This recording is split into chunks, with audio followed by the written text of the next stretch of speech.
Hello, and a very warm welcome to this virtual summit brought to you by the ITIC, the International Tourism and Investment Conference, in partnership with WTM Africa, under the title of Invest, Rebuild and Restart the African Tourism Sector.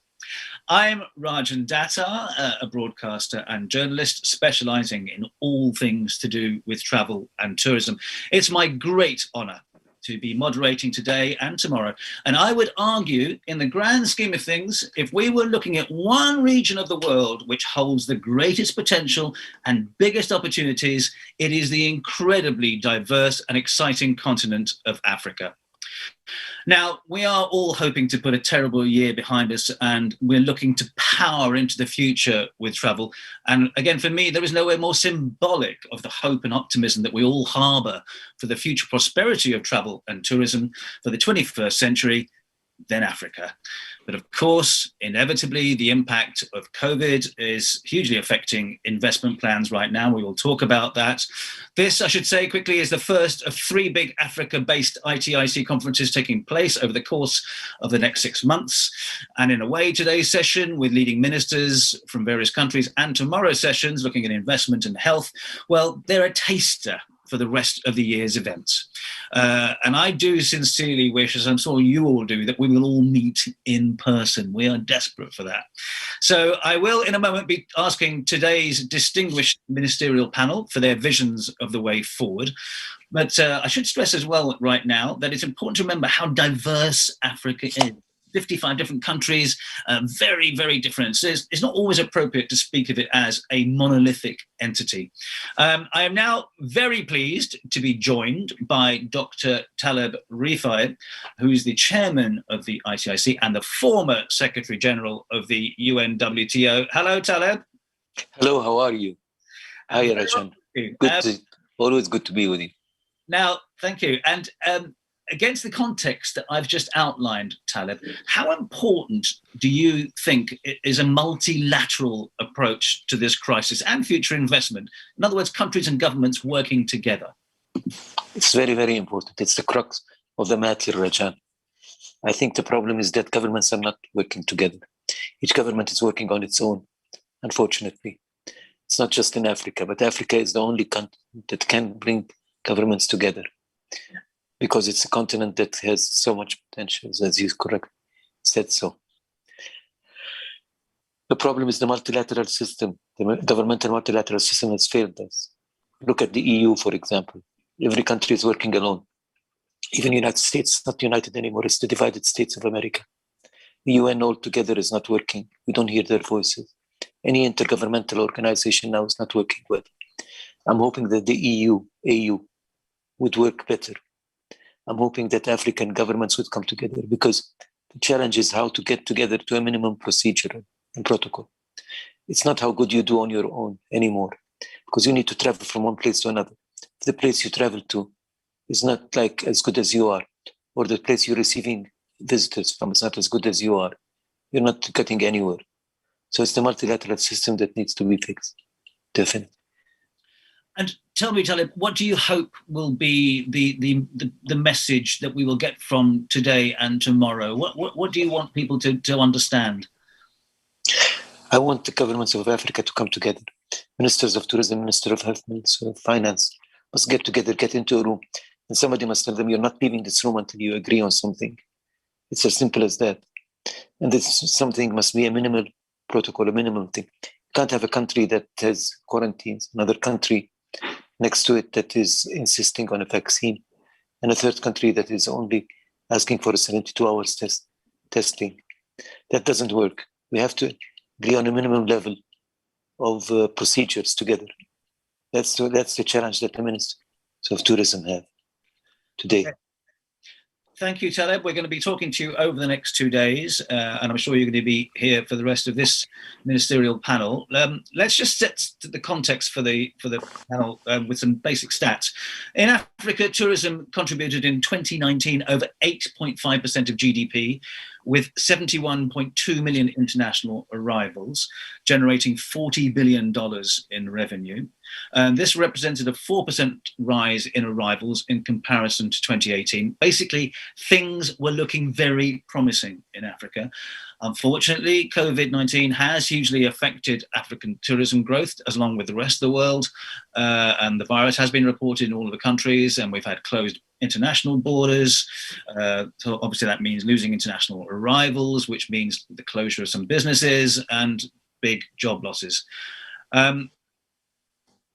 African borders are opening at the moment, and we do see intra-African and regional as well as national travel and domestic tourism, with the exception of certain parts of the continent.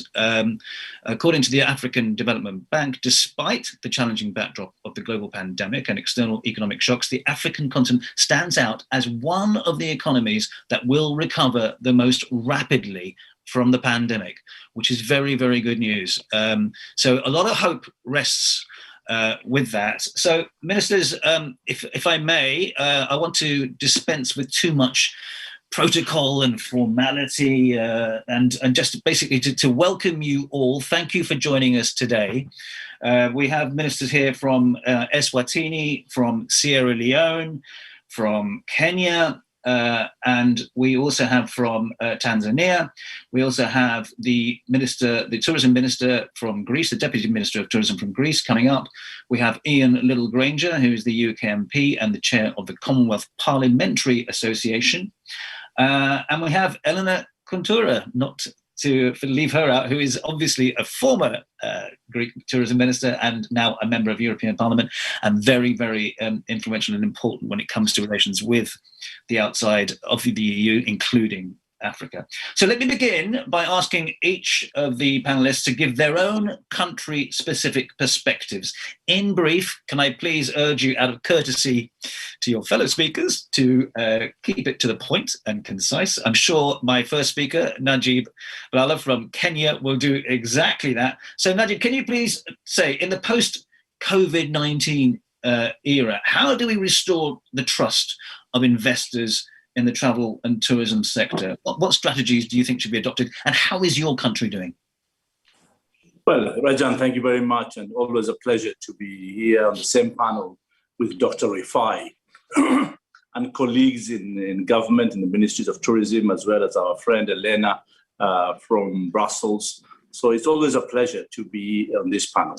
The most important thing now is that we don't know what is post-COVID. What is the new normal? Because in 2019, we saw the growth. In 2020, we saw the confusion.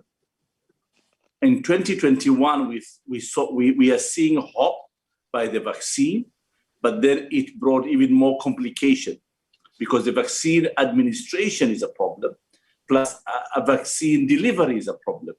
And now we are seeing even vaccine hoarding going on because we cannot over-order for one country while other countries do not even have 10% of their population's vaccine available. So we are not going to have confidence for investors if the health of populations are not going to be guaranteed. Because the only hope we have now is vaccination. And if we cannot administer or deliver vaccines to countries, then there is no hope. And this is what is really complicating things. Can we all, as the global community, come together and say, listen, what is good for me is good for my neighbor. So can we coordinate things together? Can we order vaccines for myself and for my neighbor? Yeah, irrespective of the level of the economies, irrespective of politically, you have obligation to your population, but morally, we cannot contain health to your population if your neighbor is not healthy. And these are the things that we need to guarantee so that investment can be guaranteed. At the moment, there is total unpredictability, not only in investment, but also in healthcare. Yeah, everybody is struggling. Every one of us in the world is struggling to achieve the targets of vaccination. I've seen the US is doing 3 million administered vaccinations in a day. I see the UK has done almost 50% vaccinations for their population, which is good. But what happened to next door, to Spain? What happened to Morocco? What happened to Kenya? What happened to South Africa? These are the real challenges. And the only danger I've seen, Rajan, is that now we are reacting and imposing so-called protection for our people by introducing travel advisories. So now we are red listing countries. We are red listing, for example, Kenya by the UK. We are red listing South Africa. Yeah, every country is being red listing each other. This is not going to help. Rather, if I know there's a problem in Kenya or there's a problem in South Africa, can we all pull together to go and help South Africa? We should not put a blame on the South African variant. Rather, we should find a solution for the South African variant. This is not a problem for South Africa. This is a global problem because that variant will spread to the rest of the world. Yeah? That's right. And I've seen that the UK variant now has spread all over the United States. And it's not going to be healthy for us to red list each other. Neither do we just hoard vaccine because we are in a panic. I think first we need to address those issues before we can talk about investment, because what we say is that currencies or funds always shy when there's no predictability. It shies off, it disappears, it withdraws when they see that there's no seriousness in government or there's no seriousness in the opportunity that is being given by the government. So these are the things that makes investment shy off or withdraw from the opportunity that is available. Thank you. Minister, are you saying then that investment has dropped, that banks or whoever, private equity, are saying, look, we're not going to make any decisions right now until we know more about what's going on? Unfortunately, Rajan, investment is not going to go to tourism. Investment will go to healthcare. Investment will go to technology. Investment will go to food security and supply. That is where the investment goes, which is not bad. For me, I want the enablers of tourism to be invested now. So tomorrow we will be ready. For example, the continent of Africa today, we cannot say we are calling investors to come and build hotels because nobody is coming to build hotels right away. But why don't we call investors to come in and build highways, have an open sky policy and implement and walk the talk on open, so there's connectivity. So tomorrow when the world opens up, there's connectivity between Kenya and Cote d'Ivoire, for example. Yeah, rather at the moment, there's no connectivity. We are not connected within the continent and within the continent of Africa. And the reality is that we are 1.4 billion people. We are the same power like China. Why don't we find a solution and say, why don't we work together and invest today for tomorrow, not invest today for today, because today is already bleak. I want to say that I want to be hopeful. I want to be optimistic, but I want to be realistic. I want to say that, can Africa invest in infrastructure, railway, roads, airports, aviation, so that tomorrow when the world opens up in 2024, as being predicted by WTTC, or IATA, can we say that then we are ready for it? Because look at it, even Rajan. We talk about tourism is doing well in Africa, at 4.5% or at 8%. But what numbers are we talking about? 72 million people coming to Africa? Spain has more tourism than the continent of Africa. So we need to say that, how many people do we need in Africa? Probably we need 400 people in Africa. But we can get 400 people within the continent if there is intra-travel within the continent of Africa. Right. And that is why we should invest now in infrastructure, the enablers, to make it happen when the world is open and ready for us. Thank you. That's okay, Najib. And I think we're going to return to these themes during the rest of this hour, and I suspect tomorrow as well, very much so. And I think the question is really what can be done? I mean, you're asking the question in terms of infrastructure building. So why cannot you get together and actually start doing this? And you're quite right, doing it while we wait for tourism to regain confidence. We will definitely return to those themes. Thank you for the time being. Let me now go to Eswatini, which for some people who may not know, it borders Mozambique and South Africa. It's the smallest landlocked country in the Southern Hemisphere and the second smallest country in continental Africa. Can I please welcome Moses? Moses, hello. You are the Minister for Tourism there. Can you tell me two things again? What's the outlook for tourism at the moment in Eswatini? And obviously, how are you dealing with the pandemic and vaccination? Good afternoon. This side already, I'm not sure on your side, Raja, whether it's good evening. And good afternoon to all and honorable ministers and panelists. I'm great and I'm happy to be part of these important discussions which talks to tourism. As you are obviously all aware, tourism is one of those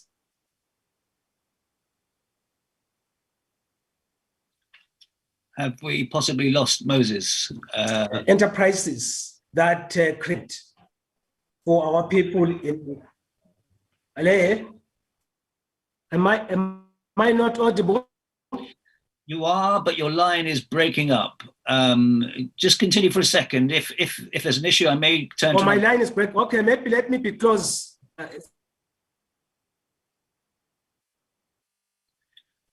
Now. Hi there. Let's just see. We'll come back to you, Moses. Let's just see if our technical team can work with you to get your line better. While we're doing that, let me turn to Tanzania and to Mary Masanja. Hello, Mary.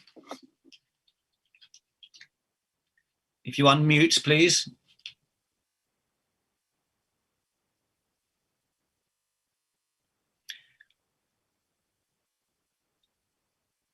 I'm not sure if you've done it yet. I think perhaps your assistant will help you. Very good. Hello, Mary. Hello, how are you? Very well, thank you. Thanks for joining us. You've heard, Najib, you've heard a bit of Moses there. Hopefully we'll come back to Moses, talking about both things, really, the conditions for investment and how good they are at the moment, and obviously the vaccination and COVID and the vaccinations. What's the state of affairs right now with you? First of all, I would like to thank you, honorable fellow ministers present in this Vision Summit, Dr. Talib Rifai, chairman of ITIC Limited, and the former UN WTO General Secretary, Ibrahim Ayub, Group CEO and MD, ITCI Limited and Investment Tourism, invited moderators, distinguished participants. Dear participants, I would like to thank you all. And in Tanzania, tourism. Hello? Hello there, we can hear you. Do you hear me? Yes, we can, thank you. Okay, allow me to take this opportunity on behalf of the people of the United Republic of Tanzania to thank the organizers of this summit, which enables us to deliberate on issues of tourism investment and how to restart travel and tourism after COVID-19. As we all know that the outbreak of COVID-19 has impacted the tourism and the travel industry as for other countries. Tourism industry in Tanzania also affected. In 2020, the number of tourists visiting the country decreases by 59%, which has negative implication on businesses, revenue, and employment. In response to the impact of COVID-19 in the tourism sector, the government of the United Republic of Tanzania took the following measures. We conducted rapid assessment to determine the impact of COVID-19 in tourism sector. Also, we developed national standard operating procedures, SOPs, to assist in the opening of tourism business operations. We provided training to 4,500 tourism industry service staff in key tourism areas on the application of SOPs. And also we developed a comprehensive COVID-19 recovery and sustainability plan for the tourism sector in Tanzania. Dear participants, in order to rebuild and restart tourism in Africa, countries need to put in place the following measures: detailed tourism recovery strategies, and also to provide tourists on their safety and provide trust guarantee, as well as reviewed tourism investment strategies and safeguard the health of employees in the sector.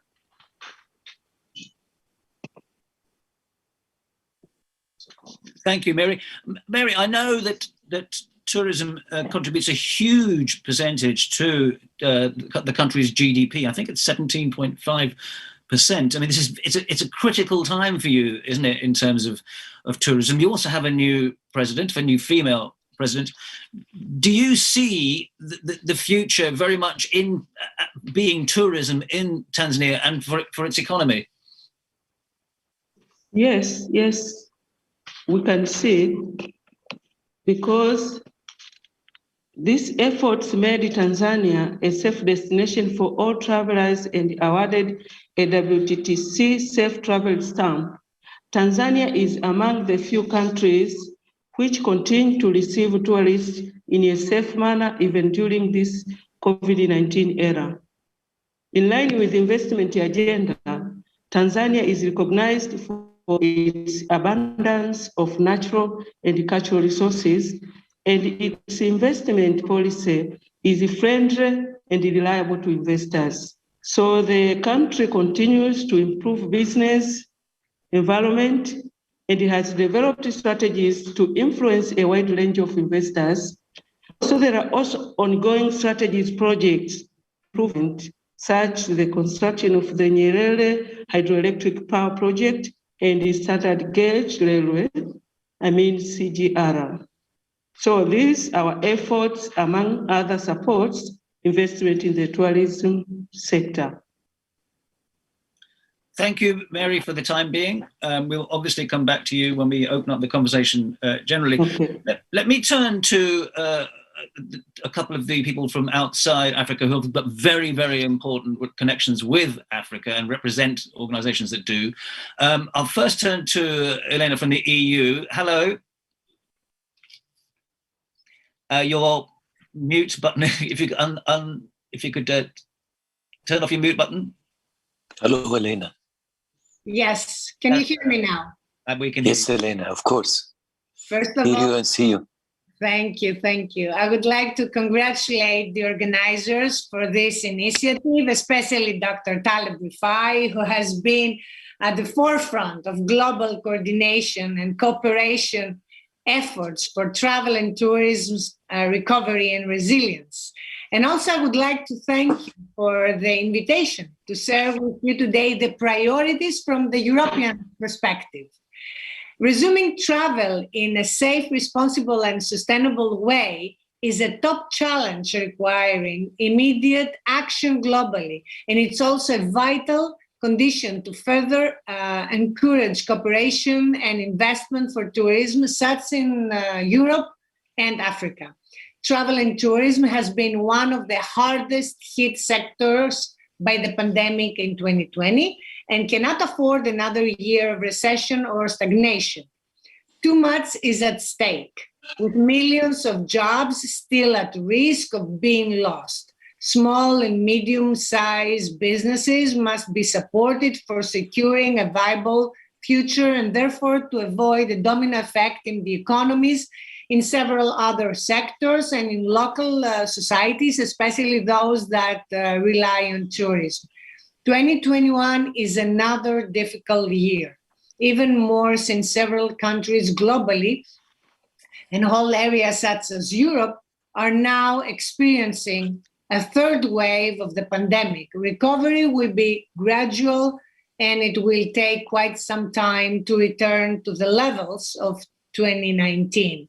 So it's very critical and urgent to open travel and tourism with safety, without jeopardizing public health, the economy, and the well-being of local communities. This can be accomplished only with mandatory testing before every departure and with, why not, the rapid vaccination of the population everywhere in the world without discrimination.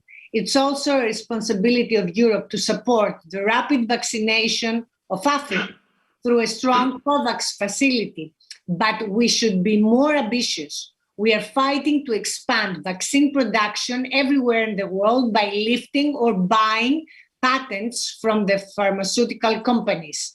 Already the vaccination is delayed. We know that. Not all the EU countries, they have the same fast rhythm of vaccination.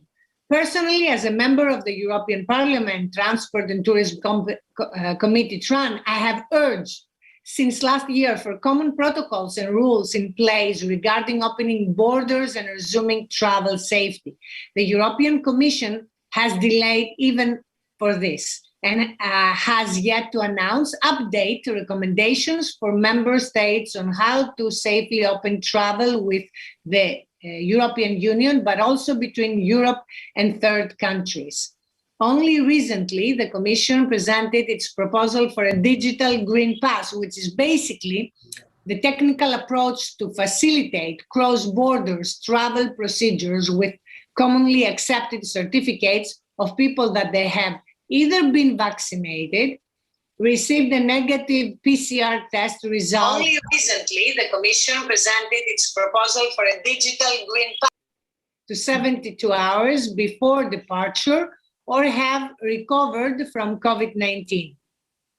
The European Parliament, on the other hand, has made a clear statement calling the European Commission and member states for testing prior to departure. This position was included in the recent report that I proposed to the European Parliament Transport and Tourism Committee, TRAN, regarding a European strategy for sustainable tourism. Following my proposal and initiative, the TRAN Committee carried out the report and it was voted with vast majority by the European Parliament.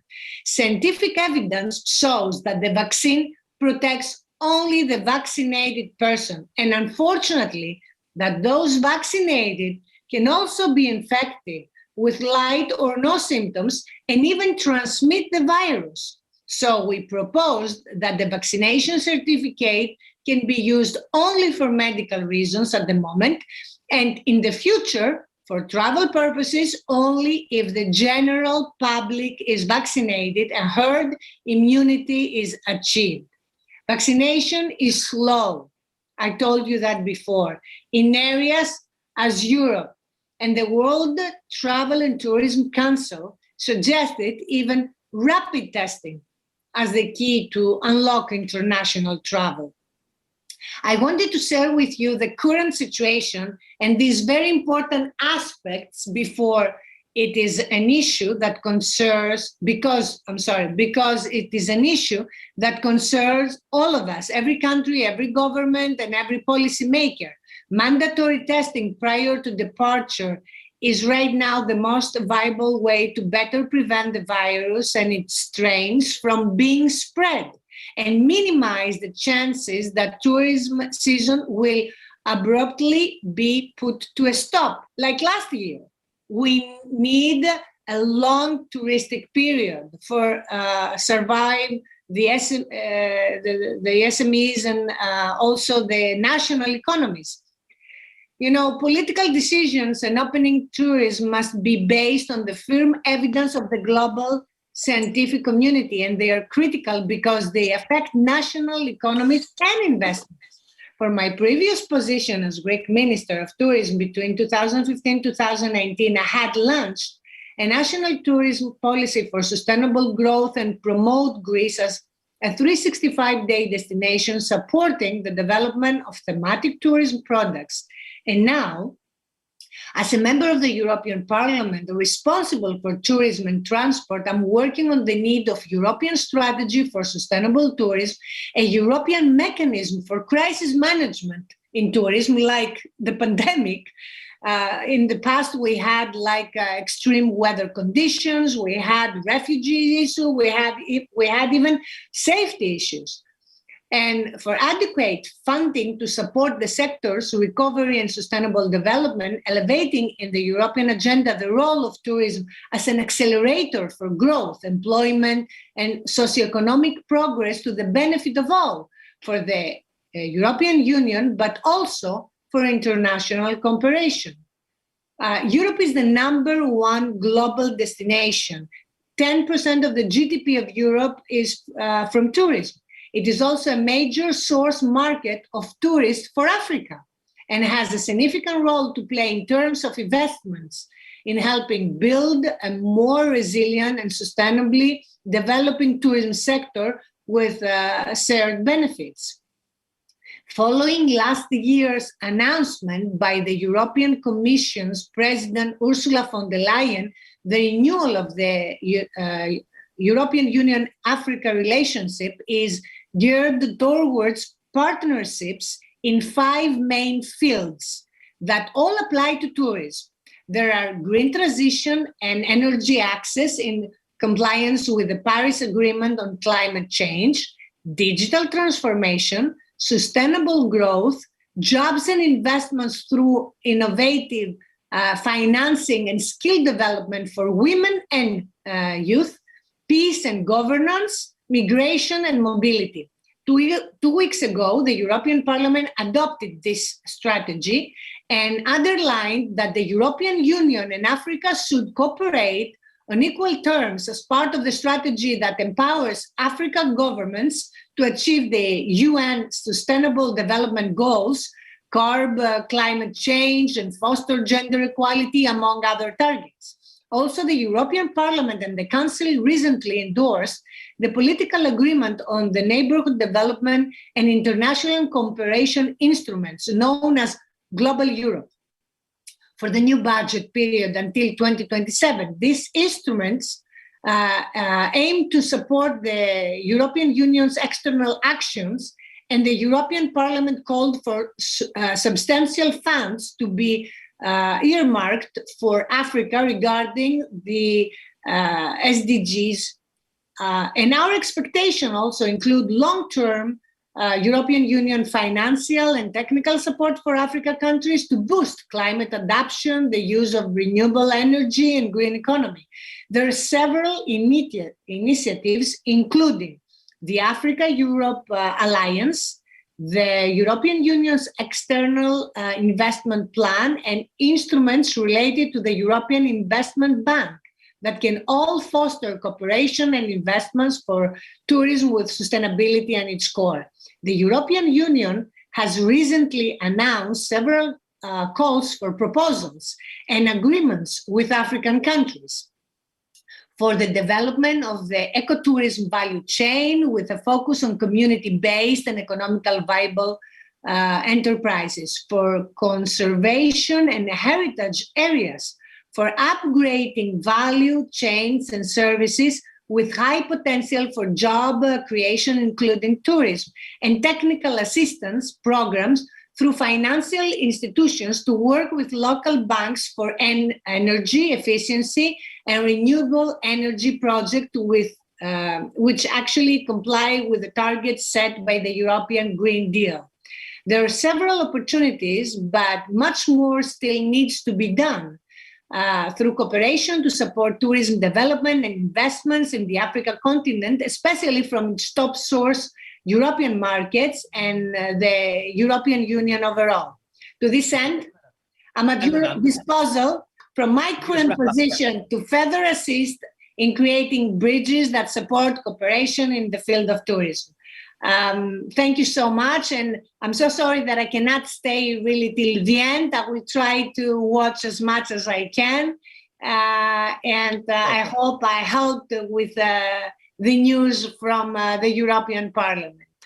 Yeah, let me just come back to you, because you are going to leave before the end. Just very quickly to come back on two things. One that Najib raised, and one that Taleb raised, which is, are you saying that until the vaccine situation is sorted out in Europe, you cannot really focus on coordinating with Africa in terms of their future tourism and investment? Well, this is what I'm saying, is that even in the European Union, we have delays with the vaccination. Only 7-8% of the global of the general population is vaccinated. We actually fight with the Commission to go faster, to release the patents so pharmaceutical can produce more. And as you know, nobody's safe when everybody's safe. So we insist to protect everybody, and also between the European Union-Africa relationship, what we're trying is to go fast for the vaccination, and the African COVAX policy is already there. So what I'm trying to say is that, of course, businesses are important, but the most important thing is the rapid vaccination of Africa. Is the responsibility of Europe to support the rapid vaccination of Africa. And of course, we're ambitious, and of course, we want to restart the tourism and all the, how can I say, and get advantage of all the tools and instruments for businesses. But the most important thing now is to be our health to be protected. Sure. Okay. Thank you, Elena. We're going to come to our minister from Sierra Leone, who's just joined us. But before that, I want to turn to the Commonwealth. And I want to turn to Ian Little-Granger, if he can turn on his. Thank you, Ian. You've had a little bit of that. I mean, you represent you're the chair of the Commonwealth Parliamentary Association in the UK. Obviously, the UK is in a new situation post-Brexit. I've heard comments recently that the UK, in terms of investment in tourism, has looked further afield, has looked towards Southeast Asia much more than Africa. Obviously, Britain has strong relations with Africa. All of the countries from Africa represented here are in the Commonwealth. What do you see as being the next steps to improving the situation of investment in African tourism? Well, thank you very much, Rajin, and it's lovely to be here. I'm sorry I'm in a car. I unfortunately had to rush out, so that's why I was late. I'm sitting looking at some very large goats in front of me, which are very distracting. But having said that, your question is right. And the problem we've got is this. Britain has managed to vaccinate nearly half its population. And that's on the first dose, and we're well through the second dose. What is the most important thing here? This is called supply chain. It's logistics and supply chain. The Europeans have completely, I mean, no disrespect to the former speaker, they've copped it up. What we've got to do, and they're stopping vaccines being exported. Britain will never do that. Neither will the Americans or anyone else. We want to get the vaccines out across the world. And last week, actually, just to let you know an update, I was made the vice chairman of the Commonwealth internationally, so that I hopefully now, with our chairman from Cameroon, the Honourable Emilia, we can push this forward. But we will not stop vaccines going into Africa or anywhere else. We've got to fight this together. And logistics are everything. So it's all very well the words. What is important are the actions. And along with our Commonwealth cousins, we're trying to make sure that the vaccine gets out there. We've had problems with variants. Some have come from Africa, some have come from Asia, some have come from the United Kingdom. We're trying to combat that at the moment. What Britain has done is we've done a traffic light system: red, amber, green. Red is for countries you can't visit. Amber, it's up to you, but be very careful. Green, perfectly safe. Now, they're all over the world. But one of the things we are trying to do is open up tourism without either taking the variants, which we'll call them at the moment, which you can still carry even if you've had the jabs, to countries that haven't got them. Or conversely, we bring back variants that we can't cover with the existing vaccines that we've got from around the world. Now, they're the two big problems. If you have digital passports, they're fine. And Britain is at the moment sort of reluctant to do them outside the country because we can't, unfortunately, prove that they're worth I don't know quite where you say this, worth the paper they're printed on. Because if you are carrying it, you can be positive, negative, but you can still have it. And we are desperately concerned that tourists will come to Tanzania, to Kenya, to Mozambique, to South Africa, to Namibia, wherever it is, throughout Africa. And we cause a pandemic, which would be the most appalling thing we could possibly do. The point that I made, and I will come back to this, Rafi, is that we've got to get the vaccine out there. Now, there are lots of companies doing it. And the vaccines that I've seen and read about, they're all 80, 90, 100% effective. We've got to get those across. It doesn't matter what vaccine you get, it's AstraZeneca, Pfizer, Sputnik, whatever it may be. They are worth taking because they give you protection. What we've got to make sure that we roll it out fairly, and that is where I think the battle... I don't know if you can hear me, Ian, but you've lost your... keep talking to me, Ian, just to finish off. Yes, I hope you can hear. Sorry, I'm so sorry. It's car or something's going wrong. But can I just finish off by saying that, we will not stop vaccines going anywhere, one. Second, because it's the Commonwealth, we will do what we can through investment, through the Foreign Office, and with our partners throughout the world. Thirdly, everybody has got to work together to open up tourism, be it your neighboring country or be it for us to Africa or wherever it may be. And I think lastly this is, should I put it crudely, a team effort. We're all in this together. We have one large canoe with not many paddles, and we've got to keep paddling because we've got to resolve this. The only way we can do it is working together. And the great thing about the Commonwealth, as you well know, it's enormous mutual respect. We all work, we work well. We're a family. We understand that. And therefore, if, Commonwealth countries have issues, please get in touch with the Commonwealth Parliamentary Association. Virtually all the speakers on this call and any parliament are members, and so are presidents. So we'd love to hear from you. And we're here to do what we can to help you. So please, if my message can be anything to you through you, Rajan, is, let's talk. Let's get this moving. If there are issues, let us know and we'll do what we can. But thank you so much for letting me join you today and to all my colleagues. Yeah. Can I come back to you, Ian? Just that you may say this is a team effort, but it does feel like everyone is playing by different rules, that there is no team manager, that, the EU have just got this one theory. You've got the light system, the traffic light system. We've heard Najib's view on that. Who is going to provide the coordinated leadership to sort this out? Well, I think at the moment we can't rely on the EU. The Americans are desperately paddling to keep their own canoe. China is got its own problems again within China because it's such a big country. It takes a long time to get everything sorted. I think what we've got to do, and things like the Commonwealth, is we can talk. We've got a very good system. We've got an extremely good Secretary General now under Stephen Twigg, and we have an excellent chairman under the Honourable Emilia. We can coordinate. We've got a big team in London. Everybody has staff. What we've got to do is get those logistics right to make sure that we can help make sure that the vaccines, and there's a huge amount being produced in Britain now, and between us and the Americans, if the Europeans won't export, we should be able to start taking up a lot of the slack, and we've got to try and do that.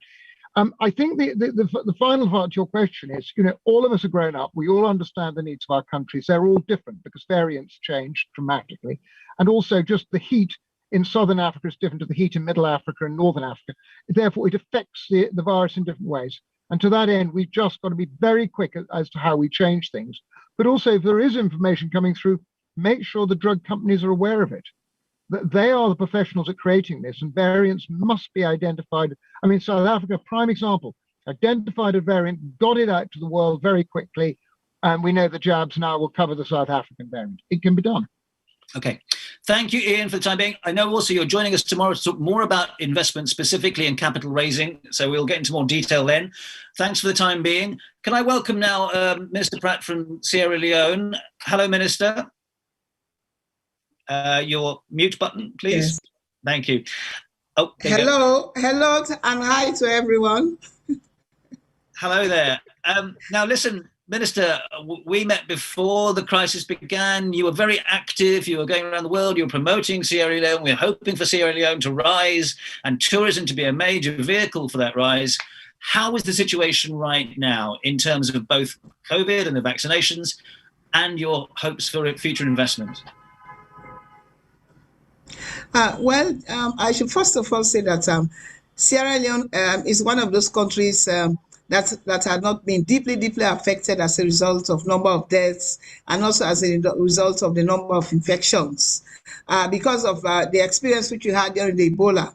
So when the COVID started, we were very scared and worried to an extent that we were one of the first countries to close our airports and then also to close down our borders because we knew we did not have the capacity. And we also knew that not only the capacity, but the resources are not there. And that affecting a very poor country like Sierra Leone, with all the recovery efforts after the war, after the Ebola, would have been a tremendous problem for us. So the president in his wisdom, all of us at the level of cabinet, I think we are just in trouble here with your said the major thing we have to do is to, and that is why, in fact, with the impact of the COVID, and so going forward greatly is the economy. Hello? Forward, we have put some measures in the sector in terms of providing safety nets of 3 months' salary to a number of the hotels, and then also in terms of giving waivers, and then also waiving some of the taxes and declaring the airport area as a free economic zone, and then the president himself leading the process of transforming the sector. Now we've started having the vaccines, of course, and we've had support from the COVAX initiative, the Sinopharm, and of course, in the COVID restrictions very seriously. But on the hospitality aspect, we are doing quite a number of reforms. In the first place, we are looking at reforms that has to do with hospitality because before the COVID, it's a small country. We were struggling in terms of getting the sector together. So one of the things which we put together is developing a very good post-COVID international tourism standards, which of course we take into consideration how do we do our hospitality or tourism alongside the prevention and then also in taking the vaccines. But as you know, in Africa, we have been used to this yellow cards, you know, the infection which we travel with. So the question of having a COVID certificate or having that is really something very new because for many years we have been traveling with yellow fever. That's for countries like us that has not been deeply affected by the physical impact of the COVID. To have people who you need to convince that one, you need to take the COVID. So there is some amount of COVID hesitancy. And then also that you need COVID certificate to travel. Some people tell you, oh no, I don't need to travel. I don't need to do this. Why should I take it? It has got XYZ impact, especially in the context of fake news around what is happening to people who have taken this COVID vaccines. But we are trying very hard in the midst of tourism revenues. We've done a lot on domestic as the COVID, but to be honest, it provided a window of opportunity also for us to be able to revive the domestic tourism in Sierra Leone. And today, you see a lot of people going out, going to beaches, going to islands, taking tours, and then places which are of interest. Opened a new, a tourism beach site in the south of the country, which was almost inaccessible for over 60 years. So a lot of things are happening because we really have focused inward. So in as much as the COVID has been very terrible, the sector, but I also say that the opportunity that is not an opportunity, but for us to be able to focus inward, I think has given some of us in Africa another opportunity for us to be able to ensure that domestic tourism thrives and we are getting the attention of the populace. So what we are doing now is improving standards, trying to get a new airport up and running, trying to connect Freetown to the rest of the capital because with the bridge and a lot of investment opportunities coming in. I think this is where we are now. So it's on the balance. It has its own pros and cons as far as the COVID is concerned when we look at tourism in Africa. Okay, thank you. It does sound as if because of domestic tourism, because you've been relatively less affected than other countries, that there has been a chance for redevelopment of the tourism industry in Sierra Leone. So hopefully the future will look better. Thank you for the time being. I want to return to Moses from Eswatini because we lost the line before. Tell me from your perspective, Moses, we've heard a lot about vaccinations. We've heard a lot about the need for a coordinated effort before we can even progress tourism in Africa. But how do you see it? What's your perspective from your country? Once again, thank you, Rajan and the team. Dr. Taleb, it's a pleasure to be with you again and other honorable ministers who are present here from Sierra Leone, Kenya, and Tanzania. From a Swatini perspective, the issue of the pandemic has really hit us hard. The GDP of the country, about 7% to 10% comes from tourism. I'm sure in other countries it's even more than that. But it's also employing over 26% of the population. So that's really huge. And as such, the closures of the borders, the lockdowns have really affected us as a country. To that extent, the issue of the vaccinations are now is something that we think can change the narrative.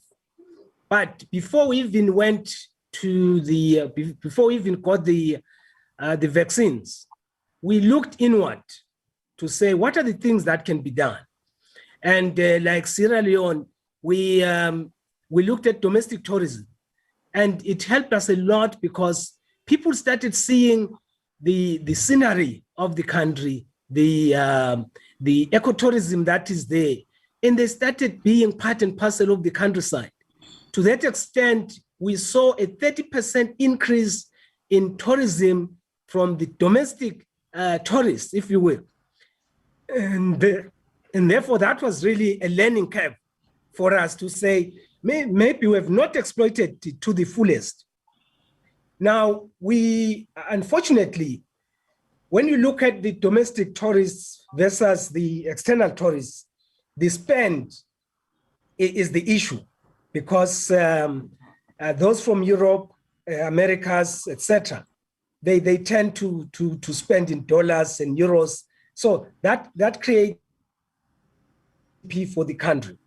But to that extent, for me, one of the lessons that I've learned is that the pandemic and lockdowns have allowed us to have a deeper thinking and to think outside the box to say, what are the opportunities that we can exploit? So the domestic tourism, we realized that we had not been exploiting it, and it's an opportunity for people. As you might know, some people are not aware that we have the second largest granite rock formation in the world. And even some of Emaswati were not, would not understand its importance. But thanks to this pandemic, they were able to visit such places.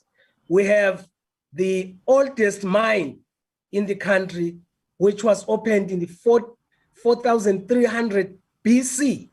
And people now started understanding that through the social media. So those were the opportunities that were created. But when you start looking forward, we said, let's get the vaccines, because with the vaccines, then people can start traveling. We have started already vaccinating part of our population. We have started with the health sector as well as those with comorbidities, and it's moving smoothly. Unfortunately, as Ian presented, we are having a problem because of the access to these vaccines. And up until we get the vaccines, then they will be light at the end of the tunnel. Now, the issue obviously is for Africa, is to say, how can we help each other with regards to accessibility of these vaccines so that we can start opening up? People have been quarantined and they really want to travel. They are eager to travel. They want to see the big five. They want to go to various countries, to neighboring countries. But the other one is to say, from an African perspective, I think it's about time we package our tourism brief as Africa, as a region, so that if somebody goes up north to Kenya, he says, hey, I haven't reached all of Africa if I haven't been to Eswatini, because in Eswatini, you'll get a history of over 400 years, which we have practiced over and over. And if the person goes south, he says, no, I wouldn't have covered Africa if I have not gone to Kenya, because I want to see those tall Maasais, etc. It becomes part and parcels of Africa. So that is where I'm thinking we need to start looking at. And I agree strongly that the issue of connectivity becomes very important, because to do that, you need to be connected to the other countries. Otherwise, the future will be bright once we have got the vaccines. Thank you very much, Rajan. Thank you. Okay. Now, listen, that last point you made is absolutely crucial. I want to bring Nadia back in again on that. I mean, there's been talk all the time about having coordinated air travel, for example, within Africa, so people don't have to fly to Europe to come to Africa. You know, it's that ridiculous situation. How close are we to getting this? Because from what I'm gathering, the countries in Africa, they are starting to coordinate more on an economic basis. I mean, I think you've got the Africa Continental Free Trade Area, you've got the African Union working more. What's the likelihood of there being proper air travel within Africa? Well, thank you very much, Rajan. First of all, 2 years ago, we signed as African countries SATIM. What we talk about SATIM is about the open sky policy within the continent of Africa. So that has been signed. But again, the Yamoussoukro agreement also was signed 20 years ago. And again, we haven't opened the continent of Africa because every country looks inwards. People think by establishing their own airlines or by protecting their national carriers, that is a solution. It's not a solution. Yeah, we need to create a market for it, because running aviation and running airlines is the biggest problem. So there is a need for us to walk the talk in the continent of Africa to open the airspace. At least what we have done positively as the continent of Africa, we have now opened up immigration. I mean, before, you can't believe it, Rajan, that people from Europe and all over the world can come to Kenya, but next door neighbors cannot enter into Kenya because there's a immigration regime that stops them from coming in the name of security. Yeah, but now I can tell you all African countries can come to Kenya immediately, as far as they feel they migrate. The visa requirement, within a day you get your visa. So visa on arrival is now the new policy in most of the countries in Africa. So that's a positive step taken. The next is connectivity. If we keep on protecting our national carriers as a reason, we are not going to develop the open sky policy. And then definitely, apart from the just open sky policy, we need to domesticate the continent of Africa to be the domestic market. Otherwise, taxation becomes hindrance, and taxation increases the cost of airline seats. And that is a problem. And then investing in infrastructure, airports that are safer. 27% of airports in Africa are certified. What happened to the rest of almost 73%? So those are questions that we need to start walking the talk and resolve this issue, because we cannot, and I am optimistic. We have 1.4 billion people in the continent of Africa. Our middle class is coming in. Yes, we don't have the spending power like in Europe, like my brother Moses has mentioned. Yeah, but we will develop a culture of travel, like the way the first world is. There's a culture of travel. People will spend, and slowly, as our middle class is improving, we will be able to get people traveling within the continent of Africa rather than going very far, which at the moment they can't afford. Yeah, and that's why the good lesson about the pandemic is that people have realized that you have domestic tourism. Most of the countries do not know about domestic tourism. They think about tourism is about foreign tourism. Now, most of the communities in the world, including Europe, they have appreciated there is a domestic market existing, and then there is a regional market existing. So that is the focus of the marketing board should be, is appreciating there is a market.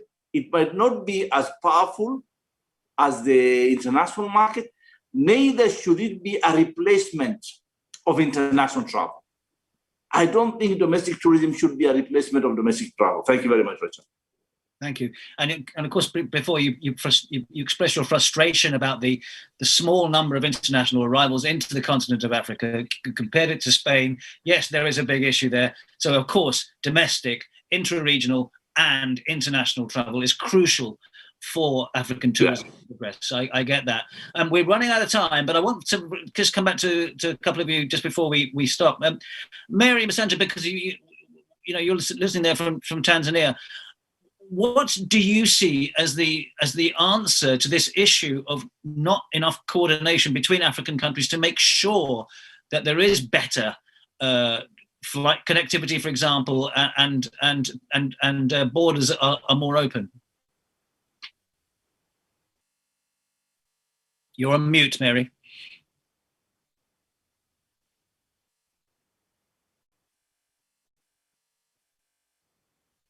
I'm sorry, Mary, you're still on mute.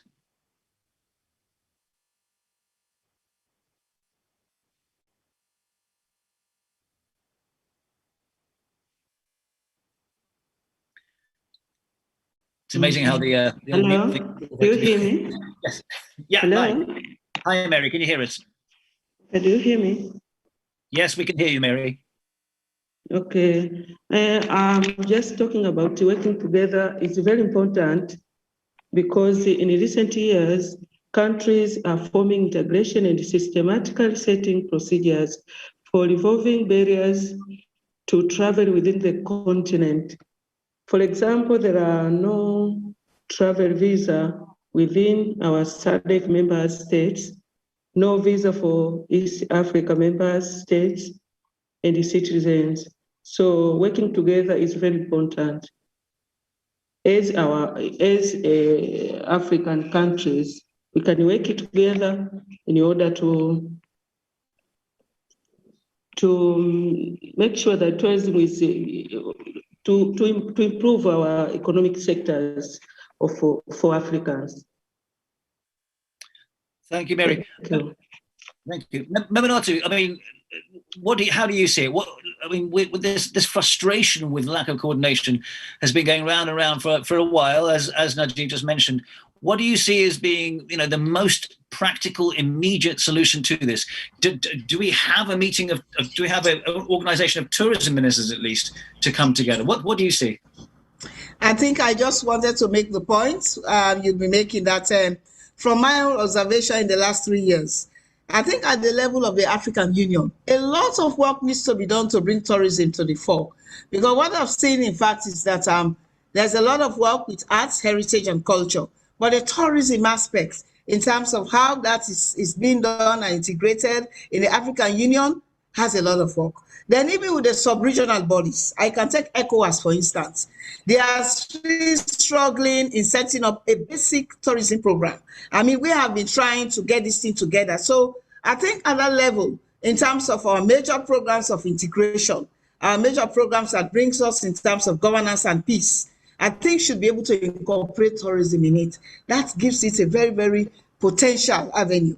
The second point is the connectivity between our countries in terms of how quickly can people move in terms of digitalization, accessing information, using internet and all of that, booking and there are many, we need to do a lot of work around this connectivity. It's the physical connectivity in terms of transport. If I want to leave Sierra Leone and go to Liberia and go to Ivory Coast and go to Ghana, it's somehow challenging because of the fact that there is that we do not have that kind of security education on tourism in order that we can be able to have that smooth flow. So we really have some barriers that we have to work on in terms of promoting regional tourism, the connectivity, and then also the coordination. But what I should finally say is that the COVID has actually taught us some lessons that we need to develop this connectivity amongst us. We need to have a very strong regional tourism organization, in order that we can have, an African bloc of ministers that can really push this process forward. So I should say that a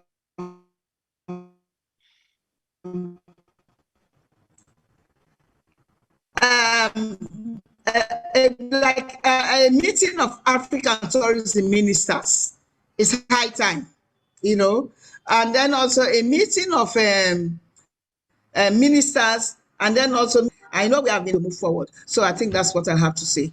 Thank you. I think that's a call for a meeting of tourism ministers. Talking of connectivity, we should all improve our internet connectivity as well. That seems something that's definitely come up as well. And hopefully we'll get to the bottom of that. Let me welcome, because she's just arrived, the Deputy Minister for Tourism for Greece. Sofia, hello. Hi, everyone, and sorry for the delay. I'm in Thessaloniki, the second biggest city here in Greece. I'm actually paying the first official visit that I'm paying in my new capacity as the Deputy Minister for Tourism. And I'm in between meetings, so I'm so sorry for the delay and for the missed opportunity that I had to be with you earlier, but I will read the minutes and just, be able to follow up on what has been said so far. So thank you very much for the opportunity to speak to you and, of course, to provide our perspective on the issue of investing and rebuilding and restarting of African travel and tourism, and of course the connectivity, as I heard the word before, and how important is it now to also talk about connectivity with countries that are a bit further away, but certainly close at heart. And talking about heart, please allow me to extend my heartfelt thanks to a visionary and a dear friend of Greece who supported us during these trying times of the economic crisis, the chairman of ITIC, and former Secretary General of UNWTO, Mr. Taleb Rifai. And thank you so much, Sophia. You're welcome. And to Mr. Rahim Ayub for his kind invitation. Okay, thank you, Sophia, for your contribution. We're going to wrap it up now because we've gone over already. But Taleb, in a sense, I want you, I think Najib has to go as well. But Taleb, I want you, if you could, to summarize what you've heard today and to tell us what you think is the most positive step forwards for tourism and investment in Africa. Thank you so much, Rajan. I heard lots of positive messages from Kenya, from Eswatini, from Sierra Leone, from Tanzania, and from Greece as well. These messages are concentrated on two things. One, we have to work together. There is no other alternative. As Africa, we have to be together. I heard from the Minister of Sierra Leone, wonderful, charming lady, that we need to have a meeting of the ministers of tourism. That's the minimum that we should do, a minimum, because the ministers should get together. They should not leave the room without agreeing first on unified protocols. That's very, very important. We also heard about connectivity. That's an issue that should be dealt with the Minister of Transportation. Ministers of Health also should meet together. Maybe heads of states should meet together. I'm not sure about this, but this is all the responsibility of the AU. The second point is the issue of the vaccine. I think we're overrating the vaccine because vaccine is not going to be the solution for the long term. To vaccinate the whole world, we need 5 years to vaccinate 70% of the population of the world.